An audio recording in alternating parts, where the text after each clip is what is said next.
All right, so here we go with the watch list video for Wednesday, June 26th. Let me pop this up real quick. If you're new in the chat room, please read it. Great description of what we do there. The SPY did bounce off the 8-day today. It was actually in a pretty narrow range most of the day. A couple of highlights from the day. Something I did right and something I did really wrong. NNE was on watch, right? Let me go to 5-minute candles. I called it over this inside 5. So there's the gap up. Over the mic, I said it's giving an inside 5 setup, probably over 24.25, which literally triggered right there. I said the worst case stop is about $1.25 below, right? So I said size accordingly, or position size matters, or something like that. If you did that, I mean, you had a hell of a move, right? 24.25 to 37.51. Sadly, I was bidding in the 5 buy zone in this pullback that I called also, right? And I'd forgotten all about the motherfucking halt rule that I love so much. Just forgot about it. And I don't want to get stuck in a downside halt ever. So got stuck in this. I think I had it at 27 and it opened at like 25 and I just hit out because you know me, I won't average down. I wasn't, it was so strong. I wasn't expecting the downside halt. Anyway, I hate that rule. So I hit out only to watch it run from 25 only to watch it run 12 bucks. So after losing $2 on that one. So, I mean, it's a decent lesson there. You don't ever want to get stuck in a downside halt. So if you're bidding on a buy zone, and especially those of you that have a broker that shows you where the halt is, if it's anywhere in that buy zone, I would recommend pulling your bid. Because I said in chat, if I wasn't in this, if I didn't get stuck in the downside halt, right? If I was just a spectator because I thought it might halt, I would have been a buyer out of that halt because now it's down to the 520 and super strong. It's just like a gap down bounce play when we're watching something that's been strong but it's been pulled back for a couple days. We want it to gap down in the morning, right? And that's when we look to get long. Kind of the same thing here. It's like a capitulation gap down, and it would have been great to get long. I wasn't going to do it because I wasn't going to average down. It's just one of my steadfast rules. When I start averaging down, I get in trouble. So anyway, there's my two tails of NNE. And then I want to show you GRDI, which topped right here at $1.70. And I'm going to go to the daily real quick. Back here, it topped at $1.70. All right, so let's go back to 5s. When I say topped here at $1.70, I just mean short term, right? I try to scooch it over.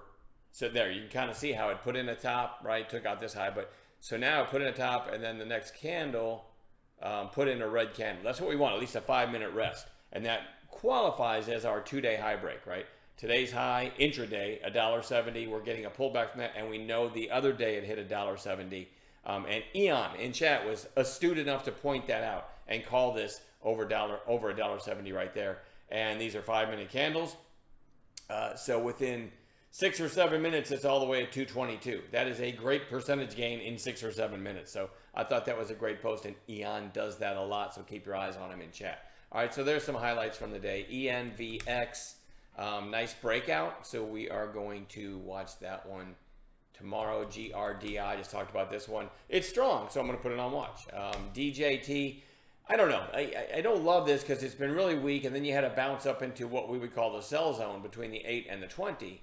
But the debate is coming up, I think, Thursday night. This is Tuesday, so you've got Wednesday and Thursday, for this to possibly catch a bid into the debate, right? And I think it might, so it's not really as technical as it is news-driven, and we'll see if it gives an A-plus setup, okay? But just keep that in mind. I'm not in love with the chart by any stretch. NXL has been strong. I had a couple big days, topping tail, another big day, but topping tail, but it's holding up pretty well. So it's just enough. It's piqued my curiosity. I want to keep it on a chart. ZIMV, I typed that wrong. Big pop today on, I think, buyout rumors, but I will watch that one too. MINM is kind of my sleeper pick. Gapped up on big volume here 3 sessions ago and topped out at 480. Sold off all day, but is curling back up again. So that's kind of my sleeper pick. We're going to watch that one, see if it gives a setup. BT, big breakout today. We're going to watch that for some follow through. CCL, also big breakout. I'm going to go back to a 1-year chart. You can kind of see that recent high back here. It did break above that, and Interesting note, topped right at 1801, so maybe, you know, through 18 might become relevant tomorrow. You can watch RCL, NCLH, any of the cruise lines, but CCL is the one that had earnings, and I like the chart. ASTS had that bounce in the buy zone we talk about, and a nice reversal. I can't remember. Might have been Terrence that they gave a great call on this one today. But I love that bounce and a solid close. So this one might have more upside in it tomorrow. BTDR. Love this look here. You kind of got a pop and a flag pattern going on. That one looks pretty good. WYY. Had decent headline today, but still this huge volume spike is worth noting that it still wasn't 1.5 million.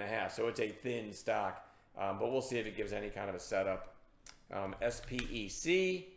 This is another sleeper pick because it's a penny stock. And back here, it hit 74. Then right here, it hit 75. And it may be over 75. It finally releases. I stumbled across that because it was moving in after hours. But as I'm talking to you now, it's at 60 cents. So it went to 74 in after hours. But we'll keep it on watch. It's definitely interesting over the 75 area. Where am I? That's spec. And then RIVN. This is another heartbreaker for me today. I didn't have my, my squawk wasn't working. Sometimes you have to refresh to get the new squawk to work. And so when after hours, you guys know I love to trade after hours. After hours comes, didn't have that on or I would have heard the RIVN news.